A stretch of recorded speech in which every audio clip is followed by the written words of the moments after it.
Olá, bom dia a todos, bom dia Rio Grande do Sul, 11 horas e 36 minutos. Hoje é sexta-feira, dia 9 de outubro. Veja agora os destaques de hoje. Empresário é assassinado em Gravataí, na região metropolitana. O que intriga ainda mais a polícia é que o filho também foi executado de forma bem parecida. Qual a relação das duas histórias? Bicicletas em alta, só que para os assaltantes. Furtos acontecem em plena luz do dia na cidade de Uruguaiana. O bandido age sempre da mesma forma e no mesmo lugar.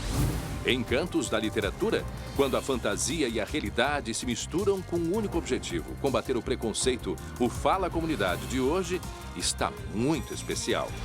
E já estamos em clima de Dia das Crianças. Pai e filho não só sonham juntos, como colocam na prática.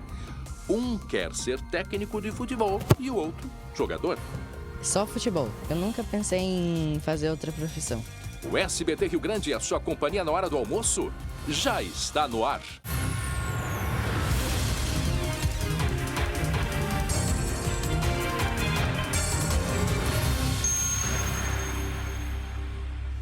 E atenção, porque teve operação policial. Olha, a polícia deu fim a uma quadrilha que produzia droga em larga escala. Aonde? Em municípios do Vale do Taquari. Pelo menos 10 pessoas já foram presas. E teve até um fuzil apreendido. Em seguida trazemos os detalhes. E você vai ver também sobre o caso Rafael. Mais 3 testemunhas depõem à justiça nesta sexta-feira. Portanto, mais 3 pessoas vão ser ouvidas. Na semana passada, o pai do menino, o Rodrigo, foi ouvido também. E em seguida a gente traz detalhes e informações do caso Rafael, o menino que foi morto, de acordo com o Ministério Público, pela própria mãe, que assumiu o caso, lá na cidade de Planalto, no norte do estado. É um rápido intervalo, muito rápido, e em seguida a gente volta com muitas atrações para você. Até já.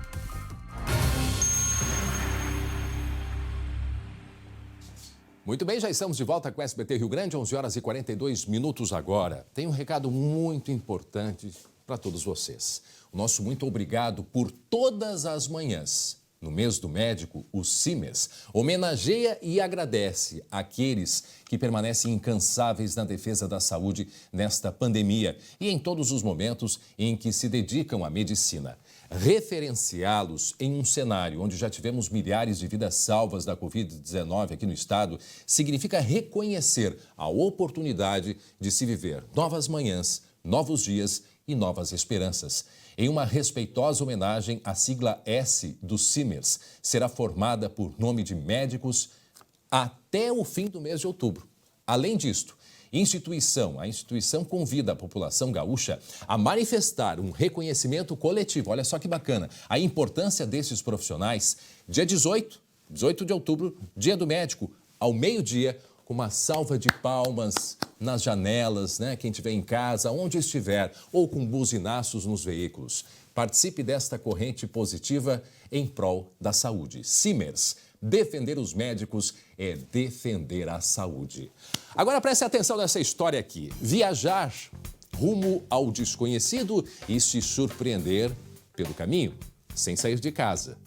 Não é magnífico, ainda mais em tempos de pandemia, valorizar a leitura e enriquecer a alma? É isso que o Fala Comunidade de hoje nos mostra agora.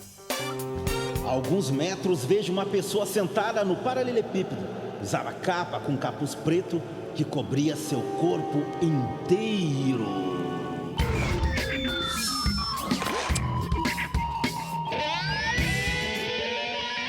Beleza, pessoal? Este aqui foi o primeiro livro do escritor Washington Santos. E está aqui do meu lado, Carioca, mas se criou aqui no Rio Grande do Sul e está compondo, já fez 3 livros, sendo que esse aqui, que é Prostituta de Sangue, Diário de uma Vampira, já foi lançado, Isso. E agora tu tá com o teu segundo, que está prestes a ir pra rua. Isso, A Última Rainha Negra e o Dragão Dourado é uma fantasia medieval com animais mitológicos, entendeu? Então, eu quis botar a escravidão, todo o preconceito negro, tudo dentro desse livro aqui, entendeu? Misturado com fantasia, com dragão, fênix, tudo isso, essas coisas assim. Inspirado muito em Senhor dos Anéis, Game of Thrones. Tu morando dentro de uma comunidade, como é que tu teve essa ideia, assim, de criar, de onde é que é, quem é que te inspira? Eu comecei muito cedo. Quando eu ganhei a primeira vez que eu peguei um livro, foi Sherlock Holmes. Em seguida, eu já comecei a ler os livros do Harry Potter. E aquilo ali abriu um novo horizonte para mim. Eu pensei, essas histórias aqui eu também posso escrever. Eu criei um blog de contos de terror. O Prostituta de Sangue era um conto meu do blog, que tinha bastante fãs na época. E aí, depois de uns 5 anos, aí eu resolvi escrever um livro com isso que as pessoas estavam querendo saber mais dessa história minha. E a gente está aqui na rua fazendo o teste, né? O seu João disse que já leu o livro, né, seu João? Já li. Aprovado? Aprovado. Esse livro é muito bom. Começa a ler ali, tu já não quer saber logo em seguida, não termina, não vai deixar de ler até o fim. Dona Ida também leu o livro, né, Dona Ida? Li e adorei, é muito bom. Como é que é para ti hoje o teu livro sendo distribuído no mundo inteiro? Olha, para mim é um orgulho, né, cara? Porque o meu projeto é ser um escritor profissional, viver disso e quanto mais escrever, mais livros. Incentivar novos escritores. Cada um novo escritor que nasce é um bem que a gente faz para a cultura do Brasil. Eu peço a todo o povo, tanto daqui da vila como em geral, compre o livro do Washington, ajude ele que ele merece. Para periferia é maravilhoso, né? Saber que tem pessoas daqui escrevendo tão bem e em histórias muito interessantes. Olha só que show, parabéns aí ao nosso colega, o Rafael, pela reportagem, mostrando, portanto, aí um trabalho de um jovem que mora numa região, né, de muita vulnerabilidade e ele teria 2 caminhos, né? O caminho da leitura, que é o que ele escolheu, e poderia escolher outros caminhos mais difíceis, né? Que a gente tem mostrado tanto por aqui. Vejam só como é uma questão de vontade, uma questão de dedicação. Parabéns a ele. E olha só, por falar nisso, gente, sobre essa literatura, deixa eu contar uma coisa para vocês, porque o patrono da edição número 66 da Feira do Livro aqui de Porto Alegre já foi escolhido, tá aí ele. É o professor e escritor Jefferson Tenório. Tenório é o patrono mais jovem da feira e o primeiro negro a ocupar a posição. Olha, que importante isso para a literatura gaúcha. A organização, né, da Feira do Livro destaca a habilidade narrativa desse escritor.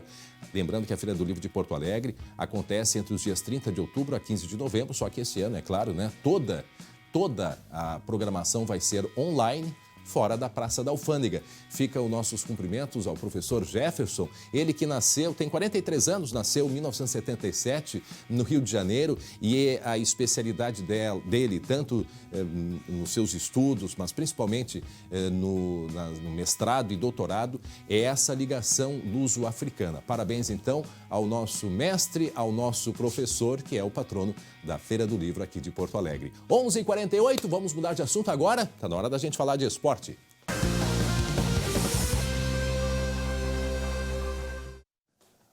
Para Biscoitos Zezé, carinho que vem de família. Meu irmão Glauco Paza, bom dia, Glauco. Bom dia, André. Tudo bem? Tudo tranquilo, olha só.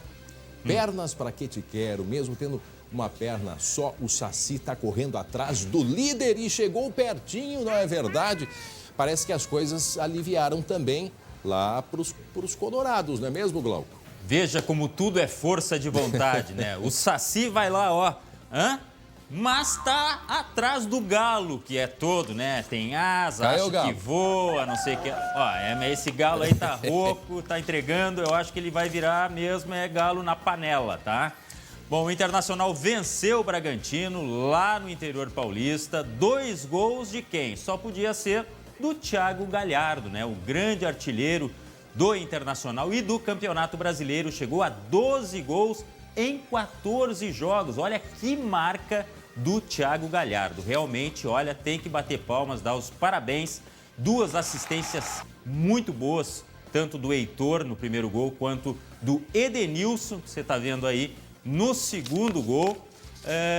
E o Internacional confirmando aí a 2ª colocação novamente do Campeonato Brasileiro e assediando, batendo a porta da Casa do Galo, louco para derrubar. Tá aí a classificação, ó, André. E o Atlético ainda em primeiro, mas a 2 pontos só do Inter, André.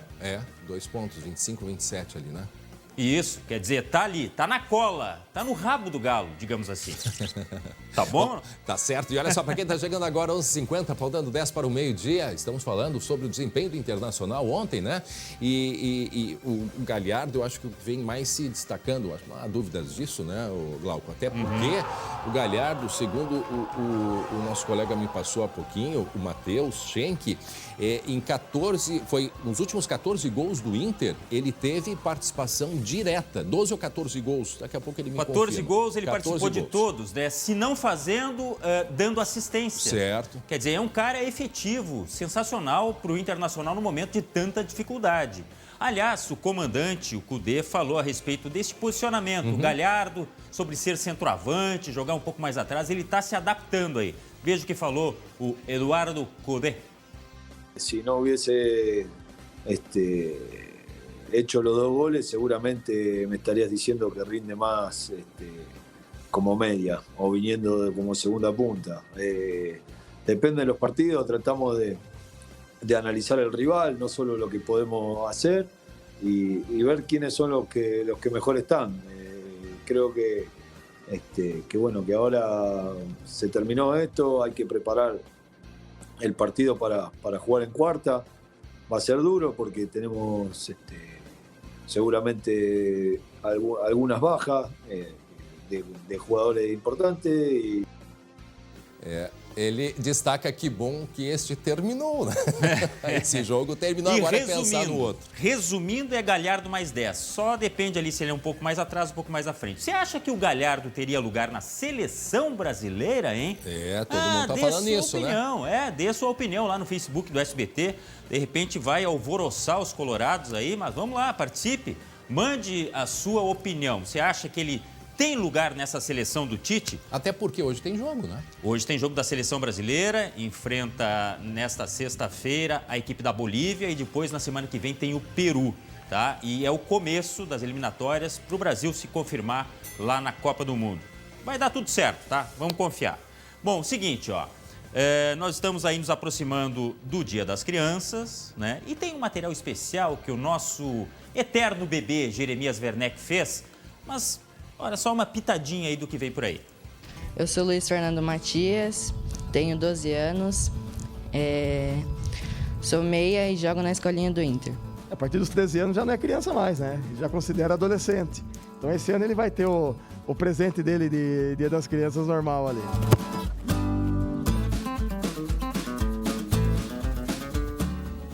É uma história muito interessante que a gente vai contar. Já, com o Jeremias, que é, como eu disse, o nosso eterno bebê, tá bom? Até já, obrigado, Glauco. Meio-dia, 11h53, faltando 7 para o meio-dia. E você vai ver ainda hoje um empresário que foi morto aqui em Gravataí, foi ontem à tarde.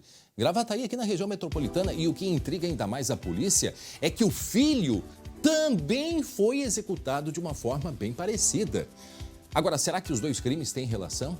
Essas duas histórias, será que tem alguma relação? Em seguida, a gente traz mais detalhes. E você vai ver também bicicletas em alta, só que para os assaltantes. Furtos que vem acontecendo em plena luz do dia. Aonde? Uruguaiana, olha só. O cara vem disfarçando, age sempre da mesma forma e no mesmo lugar. Aí, tá olhando devagarinho, pensando, vê quem é que tá, qual dela que tá amarrada, qual não tá, disfarça, uma sacola na mão, tira o chinelo, né? Tira o chinelo ali, tudo para disfarçar. E olha só, em frente à Câmara de Vereadores lá da cidade. Aí ele senta no lado da outra, né? Disfarçando, fazendo aquele teatro. Em seguida a gente traz, portanto, os detalhes, né, de mais um ataque. Mostramos esses dias o roubo também, já mostramos roubo de moto, também roubo de bicicleta, e esse vem acontecendo na fronteira. E aí, saindo discretamente. Em seguida, trazemos os detalhes. Olha só, gente, e isso é um alerta muito importante para o que vem acontecendo. Promessas, né, de ganhar dinheiro fácil no exterior vêm seduzindo jovens aqui no estado. Olhem o que aconteceu com uma jovem aqui de Lajeado, no Vale do Taquari. A Polícia Federal descobriu um esquema de tráfico internacional de pessoas para exploração sexual gravíssimo. O investigado, que foi preso ontem, inclusive, ele morava aqui em Porto Alegre. Foi preso, como eu disse, foi na quarta-feira que ele foi preso, lá no leste europeu. Na reportagem a gente vai explicar em detalhes. O homem de 30 anos convenceu uma jovem de Lajeado a ir para o exterior com a promessa de ganhar dinheiro fácil. Ela embarcou no começo de setembro e sabia que participaria de vídeos pornográficos para a internet. Primeiro ele busca o lado emocional, depois ela se torna escrava dele e acaba ajudando ele a atrair mais pessoas. E quando não dá certo, como foi o caso na Bielorrússia, que uma das meninas não apareceu, ela foi agredida por ele. Na Bielorrússia, o homem manteve a jovem de 18 anos em cárcere privado, com abusos psicológicos e sexuais. As vítimas eram submetidas a algo desumano, sabe? Em termos de alimentação baixa, porque elas tinham que estar bem magras, né? Para agradar, vamos dizer assim, os clientes. Horas e horas trabalhando, quanto mais tempo produzindo imagens, mais dinheiro para ele. O objetivo dele é simplesmente o lucro financeiro. A vítima conseguiu fugir do cárcere privado e buscou refúgio na Embaixada Brasileira em Minsk, capital da Bielorrússia. A Polícia Federal contou com o apoio do Ministério das Relações Exteriores e da Interpol, a Polícia Internacional, para trazer de volta ao Brasil a menina e prender o investigado naquele país. Ele deve ser extraditado para cá nos próximos dias. Na casa do aliciador em Porto Alegre, a polícia apreendeu equipamentos eletrônicos, anabolizantes e instrumentos usados nos abusos sexuais. Ele deve responder pelos crimes de tráfico internacional de pessoas, cárcere privado e estupro. Essa história aí é importante, o alerta, porque, como a gente mostra sempre, né, essas pessoas têm um poder de convencimento muito grande. Começa por aí. Começa por uma conversa pela internet. Eu vou chamar o Lucas para conversar com a gente junto aqui, o Lucas e o Glauco. Começa com uma conversa pela internet. Eles percebem quando a pessoa, né, já está sensibilizada por algum motivo, algum problema em casa. Começam a fazer promessas de uma parceria, um relacionamento. E aí começa pela rede social. E aí vai evoluindo até chegar ao ponto, eu ouvi relatos do próprio delegado, que essas mulheres são colocadas, porque já chegaram outros relatos também, né? A polícia, são colocadas em uma tal de máquina de sexo que ficavam até 15 horas. 15 horas sendo exploradas, torturadas. Lucas Abate, que também acompanha aí, né, Lucas? Fala aí com a gente, Lucas. André, importante é até frisar bem o que a polícia disse sobre o perfil dessas vítimas, dessas meninas que são aliciadas. Normalmente meninas jovens ali, 18? Com máximo 18 anos, com baixa instrução normalmente, às vezes vivendo um drama familiar, uma briga com a família, sem muita perspectiva. Então esse é o perfil favorito dessas pessoas e era o perfil desse homem que localizou lá em Lajeado, através de uma rede social, um aplicativo de relacionamento, conseguiu contato com essa jovem, começou a fazer essa exploração aqui em Porto Alegre, promessa novamente de dinheiro fácil.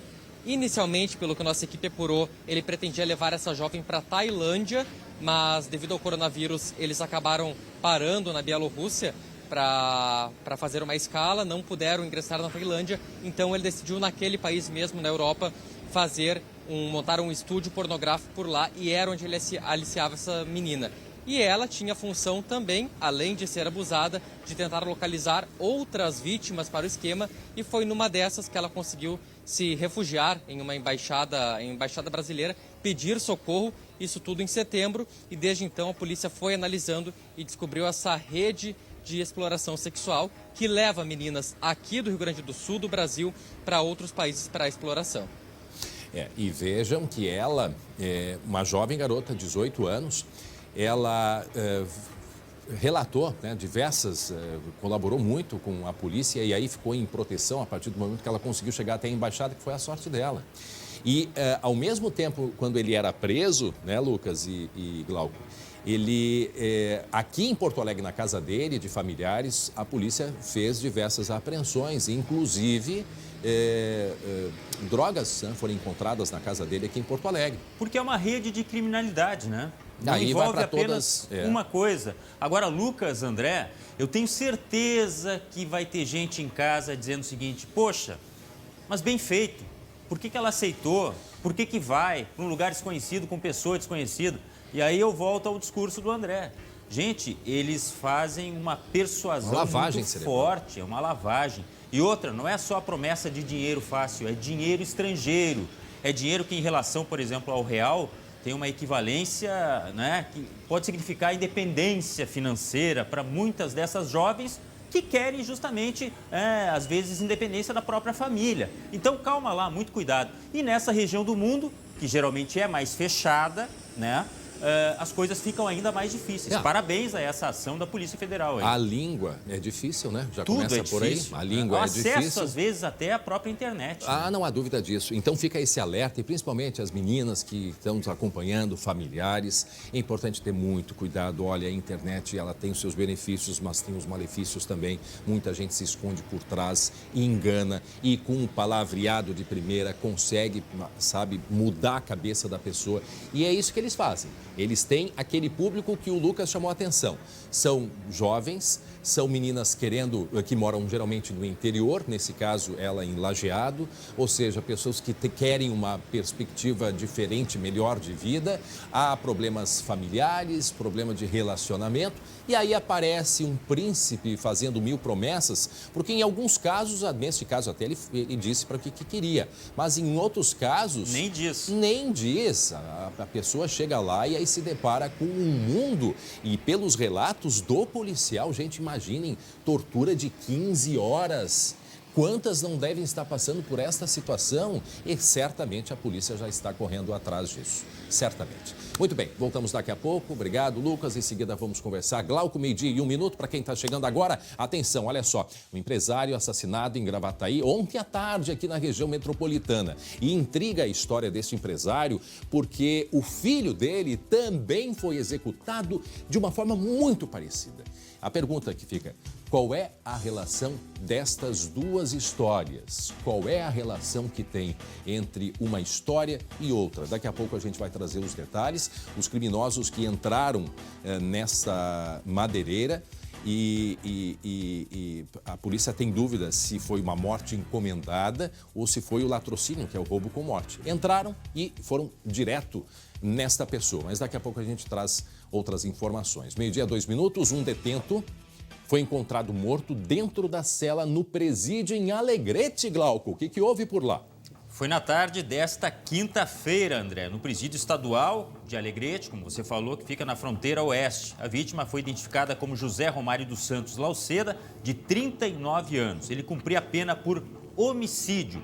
Segundo a polícia, este homem, o Lauceda, levou 15 golpes de arma branca no momento em que os detentos saíram para tomar banho de sol. A Superintendência dos Serviços Penitenciários está investigando o caso. A principal hipótese é um acerto de contas entre os presos. Este foi o 9º homicídio do ano em Alegrete. E aquilo que eu comentei antes a respeito desta menina, né, daquele caso da menina de Lajeado, eu comento também em relação a este caso do presídio. Não adianta dizer bem feito, tá? Porque o presídio não é feito para matar as pessoas, para criar marginais. É para ressocializar, para dar novas oportunidades. Ontem mesmo eu ouvi uma fala do então juiz, o doutor Brususca. Muita gente já conhece, nós já falamos várias vezes. Sidney Brususca, que agora não está mais na vara de execuções criminais. E ele sempre disse, e ontem numa entrevista para colegas ele repetiu, essa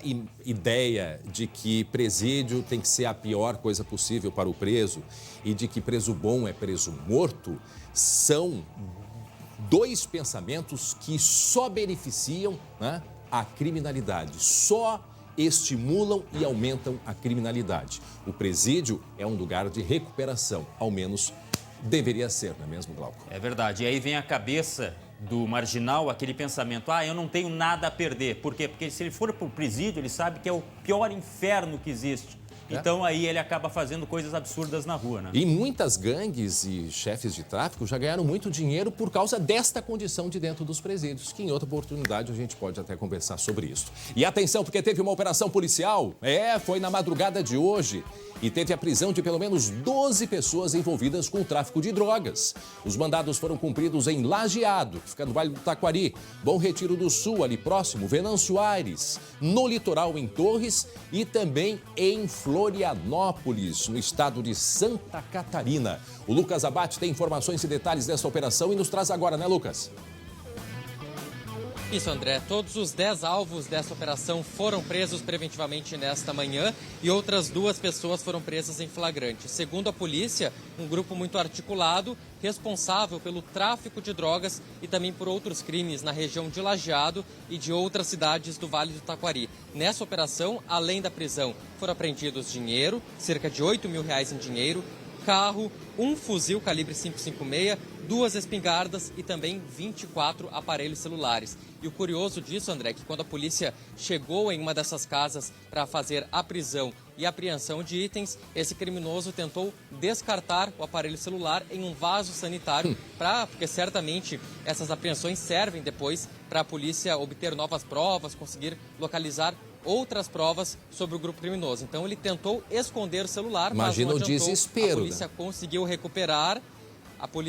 recuperar. E agora vai certamente levar para a perícia para tentar extrair os dados desses celulares. O líder dessa organização não teve o nome divulgado, mas ele é conhecido como Padrinho, é o líder da organização na região do Vale do Taquari, mas é uma facção que é criada aqui em Porto Alegre, costuma agir com bastante violência, tanto para cobrar de usuários com dívidas, quanto também para tomar pontos de tráfico de outras facções. O delegado Dinarte Júnior, que comandou essa operação, explica agora como é a estrutura desse grupo.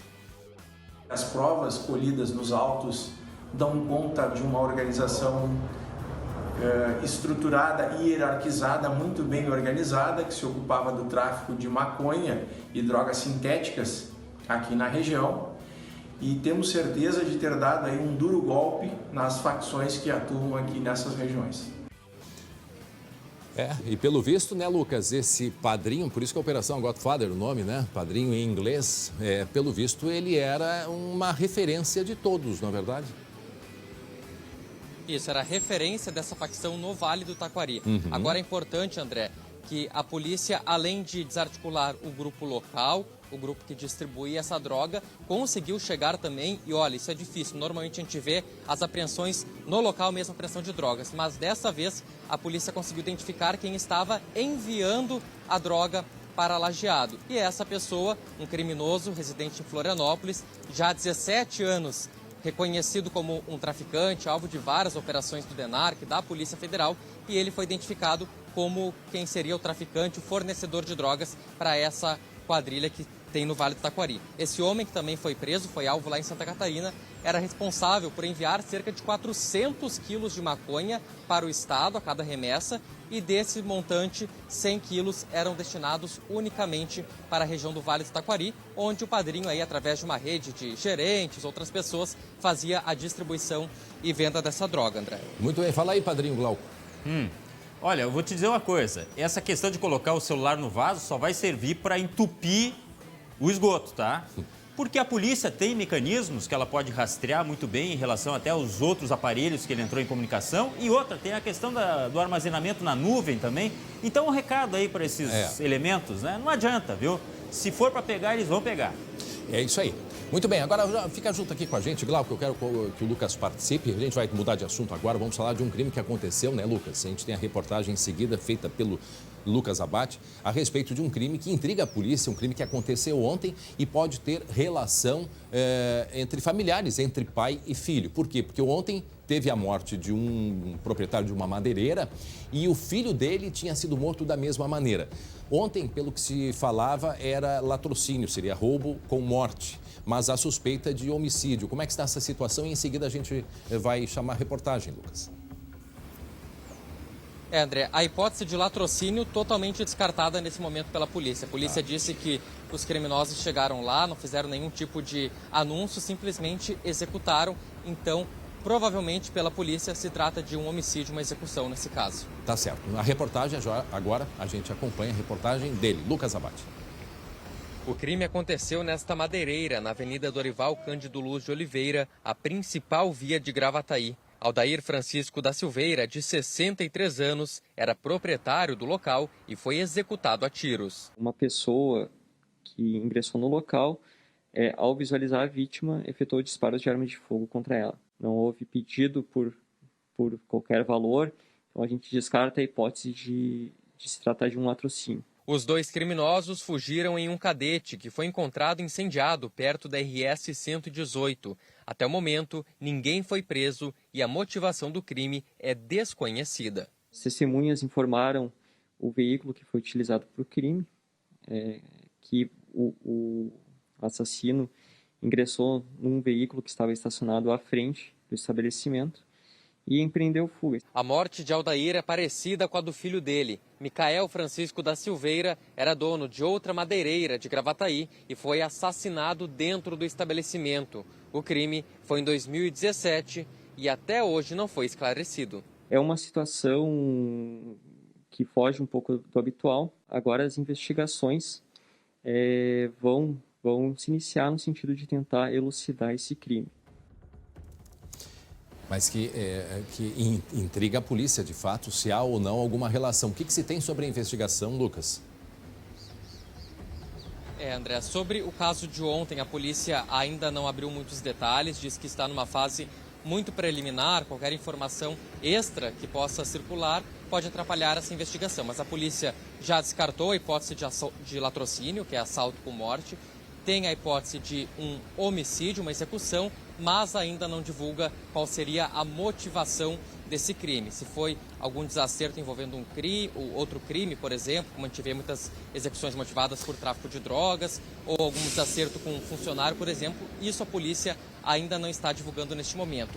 E também é muito difícil para a polícia agora estabelecer uma relação entre a morte do pai com o filho que aconteceu há 3 anos. Isso porque a morte do filho nunca foi esclarecida, então a polícia agora vai ter que olhar também essa outra investigação novamente para estabelecer se tem alguma relação. Claro, isso é investigado, é muito suspeito porque são 2 crimes que ocorreram de maneira semelhantes, os 2, pai e filho, cada um dono de seu estabelecimento, foram mortos em uma circunstância muito parecida e agora a polícia vai tentar decifrar se existe de fato uma relação entre esses 2 crimes. Lucas, mas sobre a morte de ontem, polícia apenas descartando o latrocínio. Lucas, esse caso me fez lembrar de um outro caso, e eu não sei se tu pode nos ajudar, mas eu acho que vale a gente registrar aqui. Na segunda-feira, houve uma outra tentativa de assalto, pelo que se sabe, em Gravataí, né? Onde morreu o dono de uma outra madeireira. Só que nesse outro caso, a gente está ouvindo as sirenes aí porque o Lucas está em frente ao Palácio da Polícia, né, Lucas? E aí a gente ouviu aí as sirenes aí das viaturas policiais. Qualquer coisa nos acione. Bom, e aí segunda-feira então... Não, é a escolta, é o treinamento da Polícia do Exército, que sempre passa pela Avenida Ipiranga aqui. Ah, certo, Aí tem essas sirenes. Seguido tem esse treinamento, a gente fica olhando para ver se é alguma autoridade passando, mas depois a gente se dá conta que eles fazem o treinamento e sobem até aqui o Morro Santa Teresa, onde fica o quartel. Bom, mas voltando ao caso de segunda-feira, porque aconteceu na segunda tarde uma tentativa de assalto, aí o dono de uma madeireira, também em Gravataí, reagiu, lutou deu uma facada num dos 3 criminosos. Como ele recém tinha passado por um procedimento médico, teve um infarto e morreu. Né? Isso na segunda-feira. A dúvida que me surgiu, se teria relação ou não, se o fato de segunda-feira se confirma como sendo latrocínio, no caso, o roubo com morte. Porque a dúvida que fica é essa, né? Coincidência ou não, mas na segunda-feira também uma madeireira sofreu um ataque na mesma cidade, André, aí em Gravataí. Só uma coisa, eu fiz jornalismo porque eu sou ruim de conta, mas 17, 18, 19, 20, 3 anos para elucidar a morte do filho desse senhor aí, é muito tempo, né? Não tem, a polícia deve ter explicações para isso, mas como não ter elementos, né, para se conseguir... Família, como é que fica, né, nessa situação? Poxa. Imagina, terrível, né? Alguma possibilidade, Lucas, de ter relação com esse crime de segunda-feira ou de fato não se comentou isso, não se tem essa relação? André, a polícia não comenta essa possibilidade de ter alguma relação com o crime que aconteceu segunda-feira. Mas se tratando esse caso de segunda-feira de latrocínio, que muitas vezes é um crime aleatório, escolhe ocasional, um local aleatoriamente, pela facilidade, um crime ocasional. E nesse caso, se tinha um alvo específico, tanto é que eles foram na madeireira, já sabiam o nome da pessoa, foram diretamente no dono, então não se tem como comentar agora no momento uma relação entre esses 2 casos. Tá certo, daqui a pouco voltamos a conversar. Obrigado, Lucas Abate. Muito bem, 12h e 14 minutos, voltamos a falar de esporte aqui no SBT. E agora chegando com a gente. Em seguida, o Jeremias Werneck. Lembrando que ontem à noite, né, em Bragança Paulista, olha, dá para dizer que o Inter venceu e parece que convenceu. É assim que podemos falar, meus irmãos, colegas Jeremias e Glauco? Eu acho que é justamente isso, tá? Só deixa eu conferir aqui o Jeremias. Ah, era o Laquê. Ah, tá. Não, estava me passando no ponto aqui que o Jeremias demorou um pouco, porque ele estava passando o laquê. Sabe o que é laquê, né? Você sabe o que é laquê, né? Laquê é de antigamente, agora é spray. Ah, tá bom. É o mesmo laquê, tá? 2-0 Internacional em Bragança Paulista, 2 gols do Thiago Galhardo, e eu acho que convenceu. Ou será que o adversário é muito fraco, Jeremias? Glauco, primeiro eu quero te agradecer, viu? Obrigado por revelar o segredo da beleza. Obrigado. Não, eu tô sendo irônico, né, gente? Pelo amor de Deus. Tão segredo que até agora eu não descobri ainda, mas vamos lá. Não deu certo ainda. Ó, o adversário é bem fraco, né, Glauco? É bem fraco mesmo. Vários erros. O coitado do Bragantino tem muitos problemas, né? Individuais, coletivos, mas o Inter não tem nada a ver com isso. E o Galhardo, muito menos. É uma vitória importante. Eu até diria que não foi uma sopa de chuchu, tá? Uma coisinha mais... Que preconceito com o chuchu.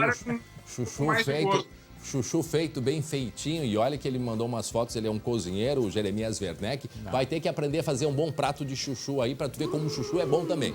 E eu vou defender os que gostam do chuchu. Não. Essa aí eu vou comprar essa briga aí. Não. Chuchu e sopa de pedra não tem como ficar bom. Tá?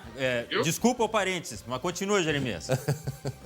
Não, mas o cara que sabe que é laque e não spray tem sempre espaço. Vocês são veteranos, né? Olha só. Não, o Inter venceu. Foi muito parecido com o jogo do Grêmio, assim, no sentido de 2 gols rápidos, né, Glauco? E o Inter abriu mão de jogar depois, no finalzinho levou uma pressão. Eu entendo que é uma vitória para injetar um ânimo, sabe? E o Edenilson, hein, Jeremias? O Edenilson esqueceu os árabes porque foi dele uma das assistências, né? Duas belíssimas assistências, né? Do Heitor, um cruzamento de manual, né? Belíssimo cruzamento do Heitor. E também uma grande bola do Edenilson. Eu não sei, né, Glauco? Porque quando ele joga mal, ele tá com a cabeça nas Arábias. Quando ele joga bem, ele esqueceu. Mas o negócio tá acontecendo. Eu senti que foi uma indireta também pra mim, mas vamos lá. Vamos ver o que o Thiago Galhardo... O que o Thiago Galhardo projeta, porque o Inter aí, logo em seguida, tem o Atlético Paranaense. E é o seguinte, né? Chegou perto, mas ainda não passou o Galo, que é o primeiro colocado. Vamos ver o que falou o Thiago Galhardo. Nós sabemos que quando nós fazemos 2 vitórias consecutivas, isso nos deixa brigando na parte de cima da tabela e, obviamente, quem está embaixo consegue desafogar um pouco. Nós que temos o objetivo de estar sempre buscando ali a primeira colocação, temos o pensamento de ganhar o campeonato, nós temos que fazer o dever de casa. Em casa nós somos muito fortes, essa vitória hoje nos dá muita confiança, para que domingo nós possamos estar melhor recuperado, para que o Thiago possa colocar o melhor em campo, que ele tiver fisicamente, tecnicamente, taticamente, para que consigamos fazer um grande jogo e, obviamente, em busca do resultado, que é a vitória que mais nos interessa. Tá aí, ó, o homem do Inter e do Campeonato Brasileiro, o homem dos gols. Rapidinho, assim, bola nas costas, coisa de 10, 15 segundos. Jeremias, a gente está perguntando, Thiago Galhardo tem lugar na seleção? Você acha que tem? Não, né, gente? Não, calma. Calma. Não. O Galhardo tá iluminado, grande fase, fantástico, mas não, vamos devagar, né? Vamos devagar. Tá bom. Precaução. O pessoal tá participando aqui, Fer? O pessoal tá mandando as suas... Vamos dar uma olhada? Tem como dar uma olhada ou não? Ó, a gente em seguida vai mostrar. Tá aí, ó. Olha, ele merece, mas quero como... Me ajuda aí. Olha, ele merece, mas deixa quieto como tá, porque não podemos perder ele. Tá aí, ó. O Robinho, só volta ali para ver o nome do Robinho Angel Bertotti. Nossa senhora, isso não é um nome, isso é uma grife. Vamos pro próximo aí, por favor, Fer. Agora vem o Edson Luiz Thor. Seleção somente... Estraga jogadores. Vão passear com a seleção e quando retornam o rendimento cai muito. é a opinião do torcedor, né? Logicamente que tem aquela história, é bom ter um jogador do time na seleção, mas o time também vai ficar sem o jogador, de repente, em alguns jogos. Tem mais uma opinião ali de participação de telespectador, é isso? De internauta? É o Cláudio Ivan Batista. Sai fora! Não dá ideia. Seleção já vai levar o Caicai. Tá bom demais, deixa o nosso artilheiro aqui. O Caicai, ele deve estar querendo se referir ao Neymar, né? Acho que é isso, mas tudo bem. Olha só, vamos falar então de Grêmio. Bom, o Grêmio só treina, né? Porque não jogou ontem, jogou na última quarta-feira, enfim. Eu quero saber o seguinte, a Alisson volta, né, para o próximo jogo, mas a gente tem ainda a questão Jeromel e Cânimo. Você tem informação se a Covid já largou esses dois, Jeremias? Já. Eles estão liberados, já voltaram a treinar. Só que aí tem uma situação muito importante, Glauco, André e todo mundo que está com a gente. Eles ficaram em isolamento, eles não treinaram. Então, assim, eles retomaram ontem, eles não têm condições de jogar 90 minutos, jogar um jogo inteiro. Então, eles vão voltar, vão se preparar e aí depois eles vão aparecer no time. Não é assim, testou negativo para Covid na terça, na quinta já está treinando, no sábado já joga. Calma, até porque o novo coronavírus ele tem sintomas que afetam bastante a parte física dos atletas, de qualquer indivíduo e para o atleta também, óbvio. Claro, agora tem que recuperar aquela parte. Pegadinha do Glauquinho. Quero perguntar rapidinho pro Jeremias, meu gurizinho. Quando você era pequeno, torcia para que time? Já que o assunto também é Dia das Crianças. Glauco. Essa aí é do teu tempo ainda, essa pergunta, hein? Já nos anos 70, essa pergunta já rolava. Pode falar, tá? Fica entre nós, não tem problema. É o Cruzeiro de Porto Alegre. Eu morava em Viamão, né? Então eu torcia pro Tamoio. Ah, tá bom. Aham. Mas tu entendeu, né, Jeremias? A dica que eu dei pra ti, né? Tu entendeu, não foi? Tá bom. Olha só, Marcelo Oliveira, tem como a gente botar aqui? A gente já falou, né, que o Marcelo Oliveira largou o campo para ser agora coordenador, né? Ele vai pro outro lado do balcão. Pois o Grêmio divulgou umas imagens aí que são realmente emocionantes, né? Do Marcelo Oliveira se declarando. Dá uma olhada aí. Renato, para você, o que eu tenho para te falar é que, cara, o meu respeito, a minha admiração, sabe, o carinho que eu tenho por você, mesmo que eu estivesse hoje aqui encerrando um ciclo e não fosse continuar, as palavras seriam a mesma, porque eu sou muito honrado de poder trabalhar com você. A gente trabalhou em 2011 numa situação totalmente diferente e o futebol e a vida nos proporciona isso. A gente está aqui, eu sei da importância que você tem para essa nova função que eu vou exercer também. Tá aí, uma declaração para o Renato Portaluppi, que não deixa de ser também uma declaração para o Grêmio, que siga o Marcelo Oliveira nessa sua carreira. Boa sorte a ele, grande pessoa. Agora a gente falou, né? Dia das Crianças está chegando aí e o Jeremias Werneck foi a campo fazer uma reportagem especial. Eu quero compartilhar esse momento, pedir que ele ajude também a chamar essa reportagem, porque, como eu falei antes, Jeremias é nosso eterno bebê, mas eu quero saber que matéria é essa, que reportagem é essa, Jeremias? Ô, Glauco, eterno bebê barbudo. Não, Dia das Crianças está chegando, né? Muitas crianças, meninos e meninas do Brasil, sonham em ser jogador de futebol. Mas essa história que a gente vai contar é diferente. Já imaginou você começar essa história de ser jogador de futebol no clube onde o pai trabalha e é treinador? Olha só essa história. Eu sou Luiz Fernando Matias, tenho 12 anos, sou meia e jogo na escolinha do Inter. A brincadeira virou assunto sério para o Luiz Fernando. Ele tem 12 anos, está na escolinha do Inter e é convicto. Só futebol. Eu nunca pensei em fazer outra profissão. Usar meião, chuteira e começar a marcar os primeiros gols fizeram o Matias abandonar alguns hábitos bem comuns para a idade. Agora tem que ter mais responsabilidade, tem que dormir mais cedo quando tem um dia antes do jogo, se alimentar melhor. Mas também não vamos exagerar, né? Mas um jogador de futebol de 12 anos joga videogame? Joga. Por exemplo, nessa quarentena, estamos jogando bastante. O sonho de virar jogador de futebol profissional povoa a cabeça de várias crianças pelo Brasil afora. Agora imagina essa história diferente. Iniciar a jornada no clube onde o pai trabalha e é treinador justamente da base. É o caso do Matias e do Fábio Matias.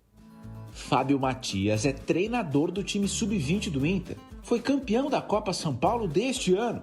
E desde 2016, vê o filho Luiz Fernando treinando no clube. Nessas horas, técnico e pai coruja se misturam um pouco. Me sinto bem confortável com ele, sabe, assim, de estar jogando futebol tudo. Como eu falei, em casa a gente evita um pouco falar, eu evito um pouco perguntar. Eu pergunto para ele só assim, e aí, como é que foi? Foi bem? Ah, pai, foi bem. Mas o assunto aqui é Dia das Crianças, certo? Bom, será que um projeto de jogador de futebol ainda curte esse feriado? E ganha presente?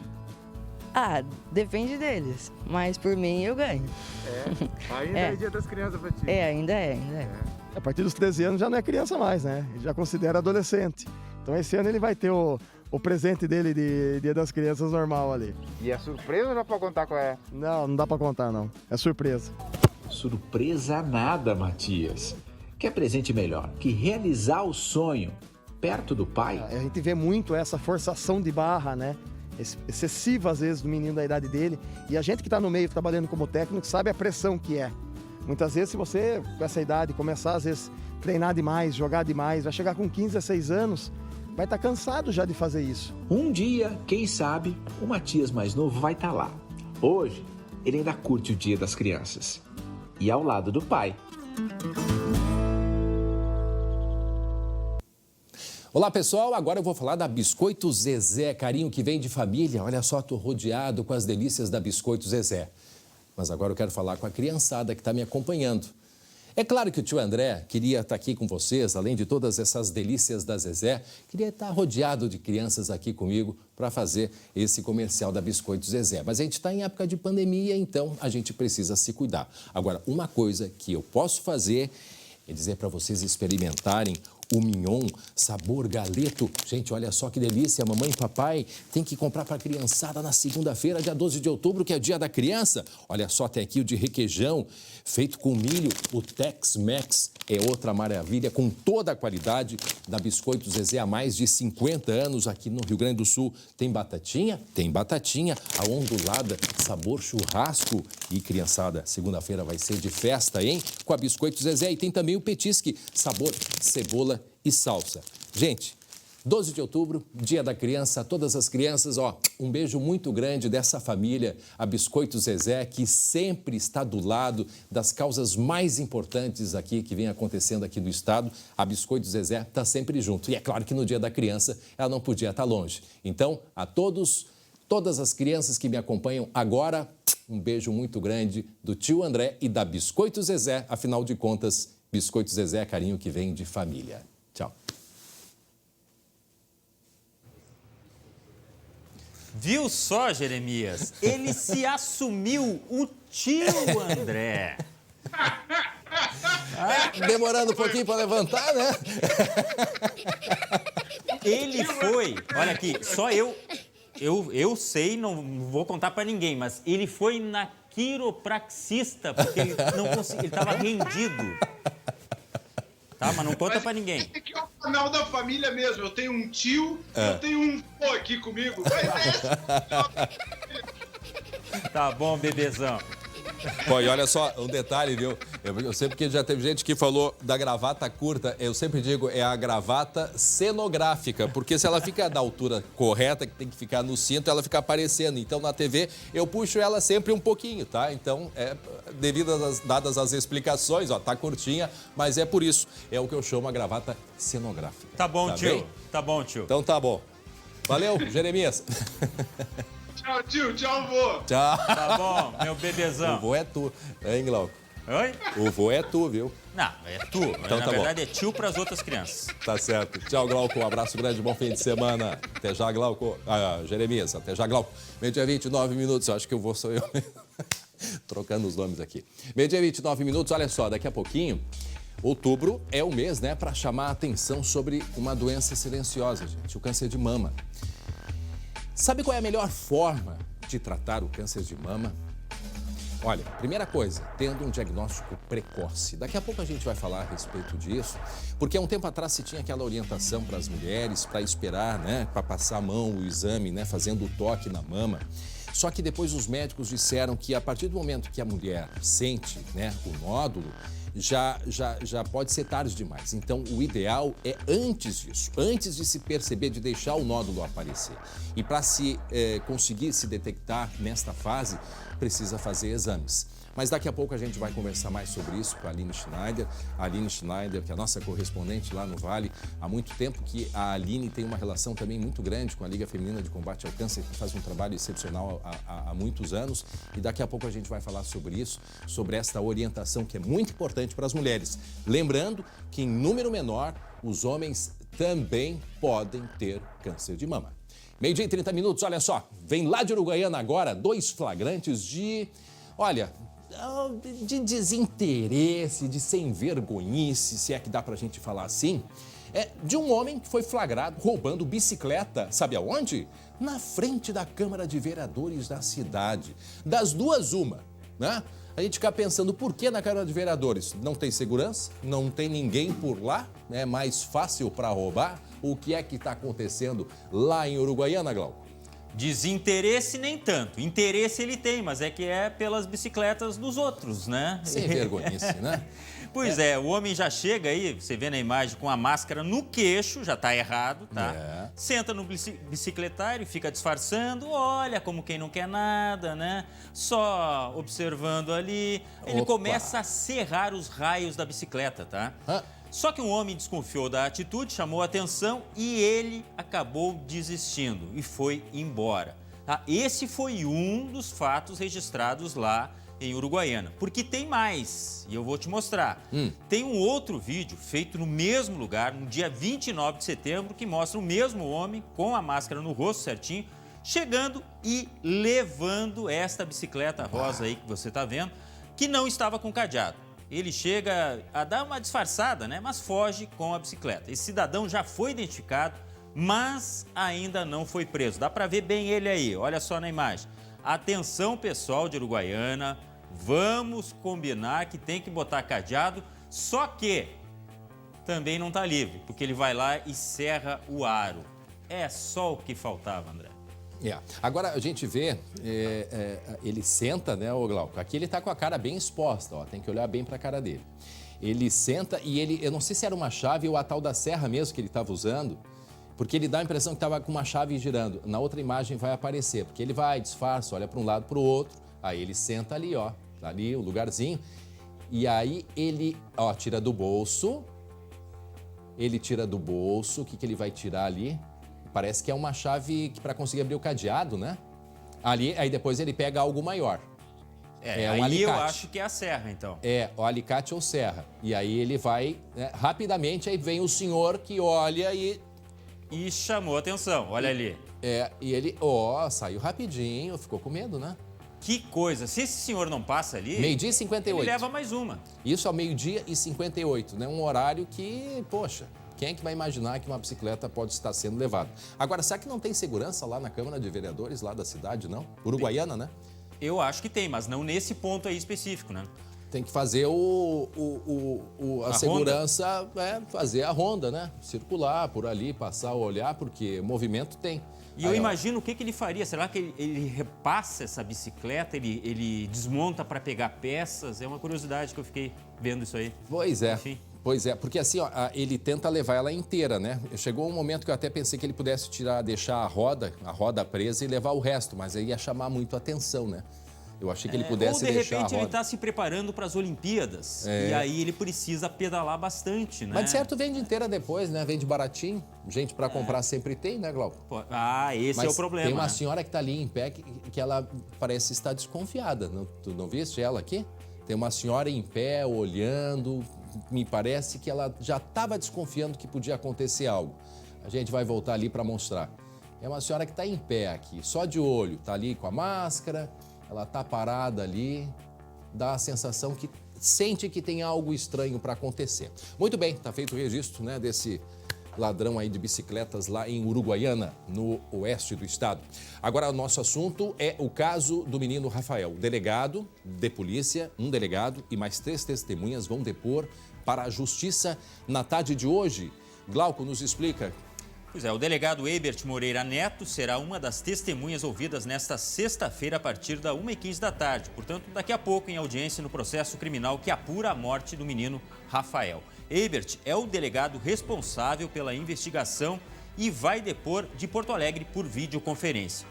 Os outros testemunhos serão presenciais no fórum da cidade. Foram convocados o inspetor de polícia, Jackson Consoli, o vizinho da família de Rafael, Carlos Eduardo da Silva, e a mãe do melhor amigo de Rafael, a Jaqueline Mesnerovitz.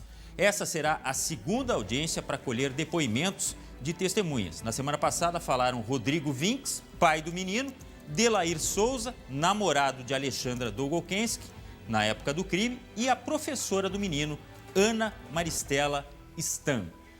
Eu acho que ainda tem bastante coisa que vai rolar por baixo dessa ponte aí, né? E lembrando que a própria Alexandra também vai depor ainda este mês, né? E lembrando que nós trouxemos essa semana, né, a novidade sobre toda a história da Alexandra, é a família do então marido, né, que apareceu morto, enforcado, até o que se sabe pela investigação que tinha sido um suicídio. Eu me refiro ao pai do filho mais velho dela, o pai do Anderson, né? Antes dela, já conhecia o Rodrigo, que é o pai do menino Rafael. Foi lá naquela época, inclusive no próprio processo diz que 20 dias depois ela já estava vivendo com o Rodrigo, que é o pai do Rafael. Mas enfim, a família desse primeiro marido, que é José, eu acho, né? José, foi encontrado enforcado. José, exatamente. Está trazendo de novo, pede que se reabra a investigação, porque depois de tudo que aconteceu, suspeitam de que esse homem não se enforcou, não cometeu suicídio, mas pode ter sido morto. E isso é um processo que ainda está em andamento. Agora, é importante ouvir hoje sim, porque, veja só, se a gente começa a pensar, Glauco, o pai do Rafael, que foi ouvido essa semana, ele disse que a mãe maltratava os filhos, né? Foi o relato dele, o que ele trouxe. Mas, circulando pela cidade, a própria família, o irmão da Alexandra, que é um menino muito trabalhador, o Alberto, conversei com ele lá, eles sempre diziam, olha, a Alexandra protegia os filhos, defendia muito os filhos. Pois é, usaram até um sinônimo, tipo Leoa. Mãe super... Isso, Leoa. Exatamente, que era super protetora, né? Exatamente. Então, são essas, não digo nem contradições, mas isso aqui agora vai ter que ser, de fato, investigado, que ela era uma mulher muito exigente com relação à organização da casa.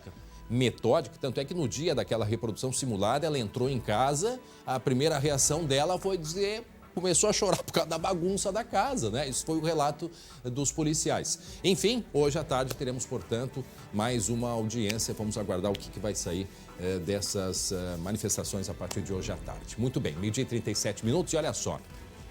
Daqui a pouquinho nós vamos falar sobre o movimento nas estradas, porque nós estamos entrando aí num feriado, né, dia 12, dia de Nossa Senhora Aparecida, também dia 12, o Dia das Crianças, na segunda-feira, então a gente vai ter um feriadinho, né? Dá para dizer feriadão, e certamente vamos ter movimento nas estradas, principalmente que é o primeiro feriado depois da flexibilização das leis, das determinações por causa, das restrições por causa da pandemia. Então tem esta preocupação também que muita gente vai aproveitar e vai para a estrada. Em seguida a gente vai atualizar com o Lucas Abate informações a respeito de movimentação nas estradas. 12h38, atenção, Outubro Rosa, estamos no mês de outubro, que é para chamar a atenção sobre uma doença silenciosa, que é o câncer de mama.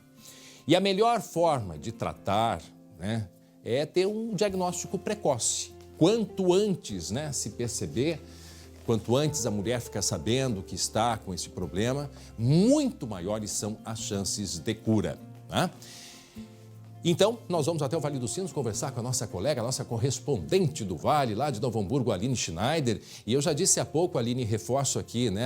A tua ligação com a Liga Feminina de Combate ao Câncer já vem de bastante tempo. A Aline, inclusive, foi a Glamour Girl, né, da Liga Feminina de Combate ao Câncer de Novo Hamburgo, que era um trabalho muito bonito que a Liga faz, né? A Liga Feminina, aqui no estado principalmente, a de Novo Hamburgo é muito atuante. E a Aline tem acompanha já também há muito tempo esse trabalho, não é mesmo? Aline Schneider, boa tarde.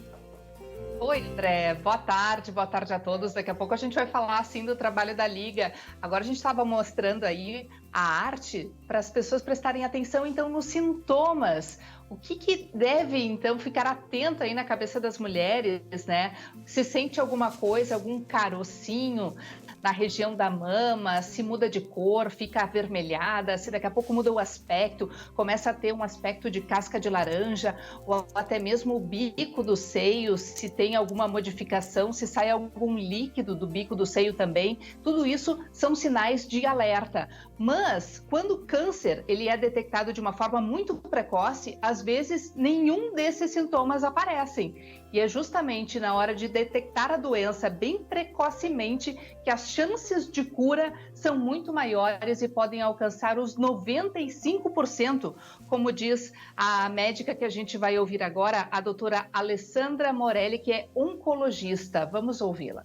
Quanto mais precoce a gente identificar o problema, maior a chance de cura. Então, por isso que o Outubro Rosa tem esse impacto, porque é isso que a gente quer chamar atenção, que as mulheres não deixem de fazer o seu exame de rotina, o seu cuidado com a saúde. O suporte familiar e o suporte da equipe médica é o que vão ajudar essa paciente a passar por esse processo, por essa jornada.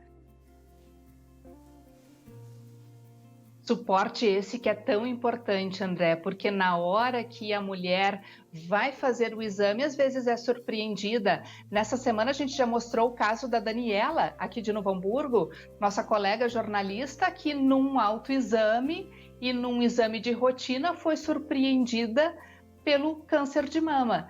Nós vamos mostrar ainda nas próximas semanas umas outras reportagens que também contam a história da Michele, por exemplo, que é paciente da doutora Alessandra e passou por uma situação semelhante.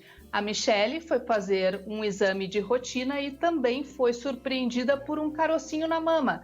Ela achou que aquilo era bobagem. Olha ali a Michele sendo submetida ao tratamento, ela já está fazendo quimioterapia. A gente teve um corte no áudio, a gente está mostrando aí a história. Como é importante, Glauco, essa prevenção, não só a prevenção, mas antecipadamente, né, saber se ter o diagnóstico. E por isso o pedido. Né? Há um tempo atrás, eu vou repetir, e tu sabe que eu fiz um documentário sobre câncer de mama para a faculdade, que eu tive a honra desse documentário ter sido premiado em Gramado no Festival de Cinema. Eu e mais outros colegas fizemos, justamente tratando... Que legal, não sabia disso aí, André. Foi um documentário assim, só com relatos de mulheres lá de Novo Hamburgo, muitas delas, inclusive, que tinham câncer de mama, justamente contando as suas histórias. Então, assim, eu também acompanho há bastante tempo, porque é um assunto que cada vez mais ele evolui muito, porque naquela época se orientava as mulheres para quando sentisse um nódulo. Mas esse é o pedido, o nódulo ele já está mais avançado, então vamos tentar pegar isso antes. E há vários exames, a própria mamografia permite isso.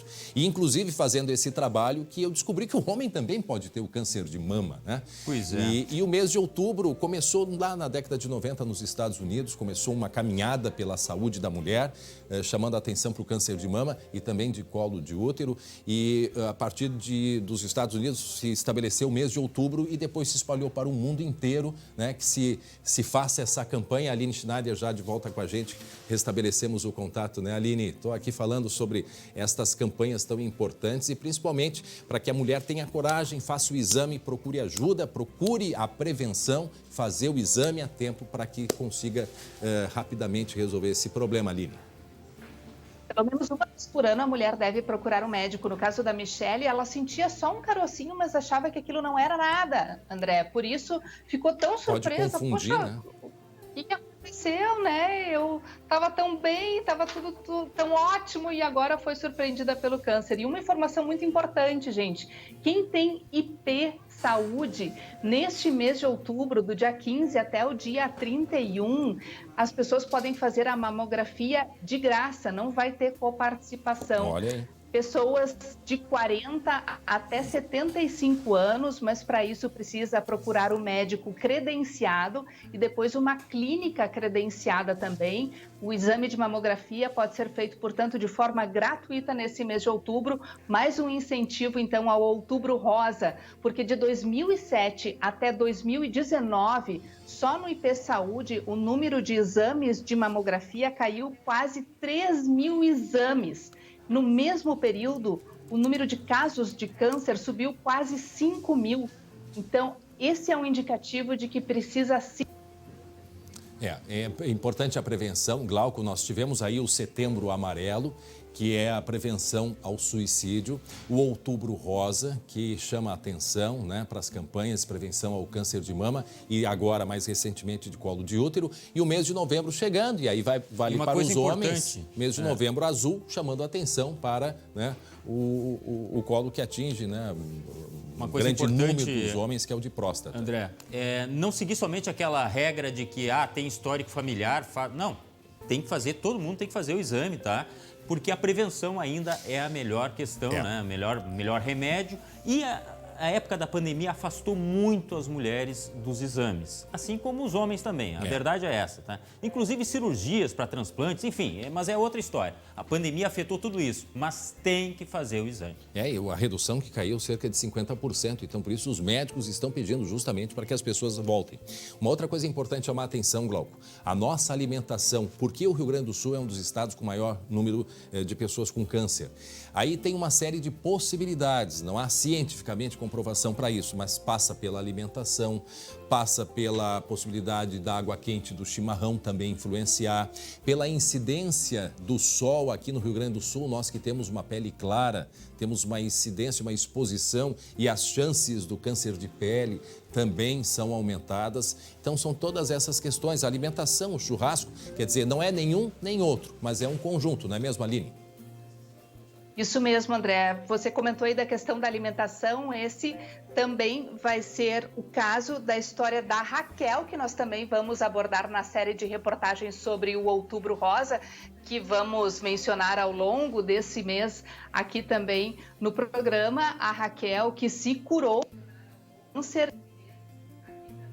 Então a gente vai continuar durante todo o mês. Mas tem uma boa notícia nisso tudo, André. Oi? Tá? Tem uma boa notícia nisso tudo. Eu conheço, você deve conhecer, muitas guerreiras venceram essa luta contra o câncer de mama. Sem dúvida, é isso aí. Por isso a coragem para que façam os exames, prevenção é muito importante, né? Muito bem, dito isto, vamos agora para as estradas, hein, Glauco? Vamos pegar, vamos lá, vamos junto? Vamos lá? Cadê o Lucas Abate? Onde é que está o Lucas para nos passar informações a respeito da movimentação? Falou em carro, é o Lucas Abate, né? Não precisa ser Camaro, tá? Ele vai, ou Roquete, o nosso colega o Guilherme também. Fala em estrada, o Lucas já fica... se alvoroça. E aí, Lucas, fala pra gente aí dos preparativos para a saída para o feriadão, sempre pedindo para as pessoas o maior cuidado possível nas estradas e em meio à pandemia, Lucas. Pois é, André, e a Polícia Rodoviária Federal está fazendo uma operação para intensificar a fiscalização, Operação Nossa Senhora Aparecida. Começou já hoje e se estende até a noite de segunda-feira, que vai ser o período com mais movimento nas estradas, tanto de ida quanto do retorno do litoral aqui no Rio Grande do Sul, principalmente. E aqui na Freeway, de onde eu falo, movimento já acima da média para o horário. Nesse horário, normalmente o movimento está um pouco mais calmo e agora...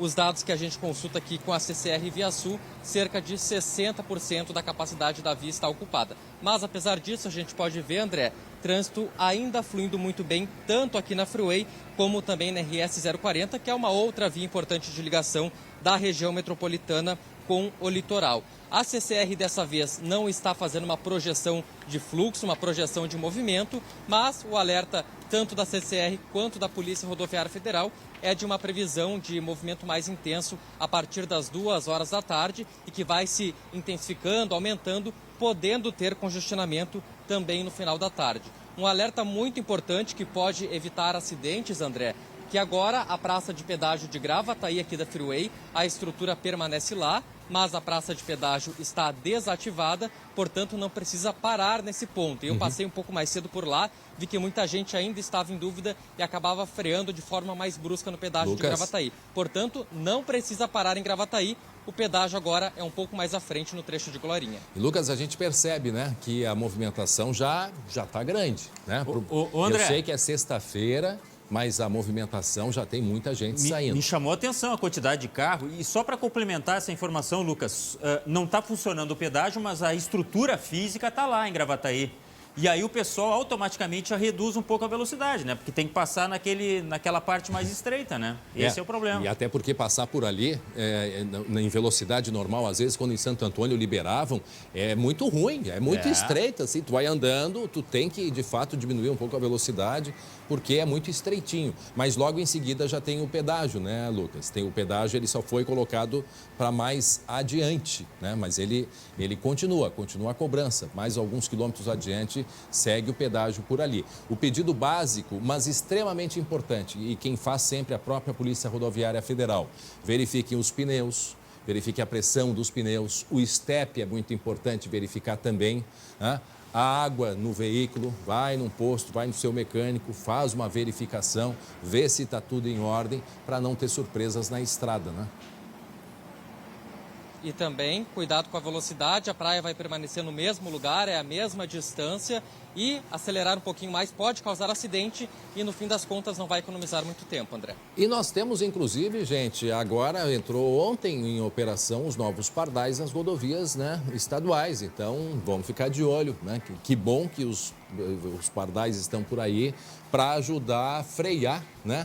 A frear a velocidade, né? Temos aí na 030, já está em operação o pardal, na 040 também já está em operação um outro pardal, rodovias do litoral, na RS 239, que liga ali a região do Vale dos Sinos, também tem uma ligação com o litoral, RS 240, que liga o Vale dos Sinos ao Vale do Caí, a RS 122, que fica ali na região também do litoral, a RS 4513 é aquela que liga a Santo Antônio da Patrulha até Rolante, RS 135, que fica lá no norte do estado, tem a RS 153 também no norte, ali próximo da região de Frederico Westphalen, a RS 287, que ela fica mais aqui para o sul, vejam que são todas estradas estaduais, RS 324 também no norte, com um pardal já em operação, mais noroeste, RS 342, temos outra rodovia aí com pardal, RS 389, essa é a Estrada do Mar, conhecida de todos, RS 470, essa 470 não estou lembrado onde é que é, mas daqui a pouco me vem, é RS 470. Portanto, também não tem como saber tudo, né? Você já falou 90%, um trecho, não sei como é que consegue, André. 470? É um trecho estadual da 470 na região da Serra Gaúcha. Ah, que liga para o Vale do Taquari. Muito bem, tá aí o André, Lucas Abate. só para complementar, o Guilherme estava soprando aqui, que lá no pedágio antigo, em Gravataí, eles estão usando também a parte do lado ali. E um recado que olha, a gente não pode esquecer nunca disso aí, tá? Além do controle de velocidade, tem bafômetro. Então, quem gosta, não beba. Tá? Não beba, porque a consequência, meu amigo... E aí, eu fico só imaginando uma pessoa que bebe, provoca um acidente, o sentimento que vem depois disso, sabe? É uma coisa que eu não gosto nem de pensar. Então, por favor... Outro detalhe importante, gente, que parece bobagem dizer, mas muitas vezes o pessoal leva carro para lavar, tiram tudo de dentro e alguma coisa é esquecida para botar de volta, como por exemplo, né, o acionador ali para levantar o carro, que eu não sei porque, eu já tentei pesquisar porque chamam de macaco, mas ali o equipamento que levanta o carro para troca de pneus, talvez o Roquete pode nos ajudar, né? A própria chave de roda é importante. Né? E outra, tem que abastecer, porque tem gente que chega no caminho e fica sem gasolina.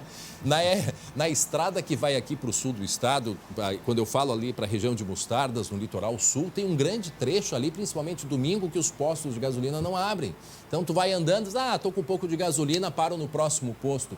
E cadê o próximo posto? Então, se você não conhece a região, não tem um aplicativo que indique, é bom já ir preparado também para não ficar no meio do caminho sem gasolina. RS 470 Garibaldi. Garibaldi, isso aí. Fechou, gabaritamos tudo. E ali na região sul, ali na 101 Sul, é esse trecho que o pessoal tem que ter muito cuidado. A região é muito bonita, conhecer essa parte de mostardas é espetacular, mas tem que ter combustível, porque senão depois pode ficar sem gasolina e morrer na praia. Muito bem, valeu, gente. Obrigado, Lucas Abate, pelas informações. Agora a gente segue contigo, Glauco, porque a Polícia Civil localizou um depósito de drogas aqui em Porto Alegre. Mais um, foi agora de manhã, não é mesmo, Glauco? Isso mesmo, numa operação de combate ao tráfico de drogas no bairro Cavalhada, aqui na zona sul da capital. Segundo o delegado Thiago Beneman, os agentes do DENARC encontraram 10 quilos de maconha, 500 gramas de cocaína, 2 armas de fogo, munição e 27 mil pinos vazios para embalar as drogas. Não tinha ninguém na casa, mas a polícia investiga quem são os responsáveis. A investigação começou na última semana, depois de surgirem informações da existência de um depósito usado por uma facção criminosa. Portanto, agora a polícia quer saber quem é o dono deste laboratório fantasma, já que não tinha ninguém lá, André. Vejam só, né? O que a gente tem mostrado de laboratórios, né? Locais que fabricam esse tipo de drogas. São drogas sintéticas que são feitas, né, em laboratórios, mas é incrível o número de apreensões. Eu até vou pesquisar rapidamente aqui, Glauco, porque a gente tem um número de apreensões de drogas. Deixa eu olhar aqui, eu recebi isso da nossa colega Lili. Ela falou da Polícia Rodoviária Federal, o número de drogas nos últimos tempos é uma coisa impressionante. Olha só, temos aqui, ó, total de 23,8 toneladas de drogas apreendidas em 2020 no Rio Grande do Sul pela Polícia Rodoviária Federal. Então, vejam só, quase 24 toneladas. Tu imagina o que isto significa. E ainda, desse total, 21 toneladas sendo de maconha. Ou seja, a quantidade de maconha que lidera, né? E agora, esse é um tipo de droga, uma droga diferente, é a droga sintética e que é consumida até pelo preço, né, Glauco? É consumida em festas. Agora, a gente fica pensando, em tese não pode ter festas, né? Em tese, porque não tem pode. Muita festa que Mas a gente sabe que acontece. Me parece que é um comércio que não foi muito afetado pela pandemia, viu? O pessoal continua exatamente. Só os comerciantes convencionais é que sofreram. Bom, agora no encerramento do SBT Rio Grande de hoje, né, Glauco, já desejando a todos um bom fim de semana que nos acompanha aqui no SBT. Sempre chamar a atenção, a gente vem seguindo com uma série de entrevistas aos candidatos à Prefeitura de Porto Alegre. Nós hoje não tivemos, nós vamos ter, de acordo com a sequência, na segunda-feira, a gente segue com as sabatinas e a candidata Juliana Brizola do PDT na segunda-feira. Final de semana chegando, a gente volta na segunda, né, Glauco? E já pedindo para que todos nos acompanhem a partir das 11h40 na segunda-feira. E o pedido, mais uma vez, para que todos tenham o maior cuidado possível nas rodovias. A gente tem imagem ainda ao vivo das estradas, não há previsão de chuva, né? Não temos aí uma previsão, apesar de estar nublado hoje, não há previsão de chuva, então que o pessoal aproveite e principalmente, o que o tio André pede sempre, hein, Glauco? Tio André, cuidado na pandemia, use máscara, evite aglomerações, que o pessoal anda fazendo aqui em Porto Alegre, inclusive na Padre Chagas, não tem lugar mais, é Restinga, Padre Chagas. Pois na Padre Chagas teve aglomeração. Teve. Assim, ó, não tem lugar específico, tá? Quem quer contrariar as normas, faz. Olha, isso é na Padre Chagas, gente? Sim, porque a gente critica às vezes que é num bailão lá no interior, que é num lugar retirado. Não, tá aí na cara da sociedade, na Padre Chagas.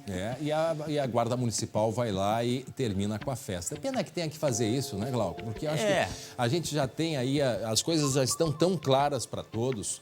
Nós estamos chegando em outubro com um número de 5 mil mortos aqui no Rio Grande do Sul, chegando aí 150 mil no Brasil. Só 2 cidades não têm casos. Sabe o que é isso? 2 cidades no estado apenas, André. Então não significa que agora, nesse feriado, as pessoas vão poder se reencontrar, né? Isso é um pedido que se faz, né? Que é óbvio, né? A gente não tem como impedir, mas infelizmente a preocupação é essa, é a chamada segunda onda. A gente não saiu da primeira onda, né? Aliás, esse é o grande questionamento. A gente vai ter uma segunda onda no Rio Grande do Sul. Pelo que se indica, a gente vai ter esta primeira onda bastante prolongada, Glauco. bastante prolongada. E isso, enquanto não tiver de fato a vacinação, vai ter que ser assim, com esse não cuidado. Custa nada. O jogo só acaba quando termina, diria o filósofo. E não terminou ainda a pandemia, tá? Bom, e agora a gente vai encerrar com a imagem do Fala Comunidade de hoje que a gente mostrou, de um trabalho muito legal. Como é que é o nome desse rapaz aqui de Porto Alegre? É um trabalho O Washington, que mora numa região, né, de bastante conflito, aqui na região metropolitana, em Alvorada, e escolheu o caminho da leitura, né, e está sendo um sucesso. Parabéns ao Washington. E a gente fica por aqui. Bom fim de semana a todos. Tchau, Glauco. Tchau, tchau. Beijo grande a todos. Bom dia da criança, bom feriado de segunda.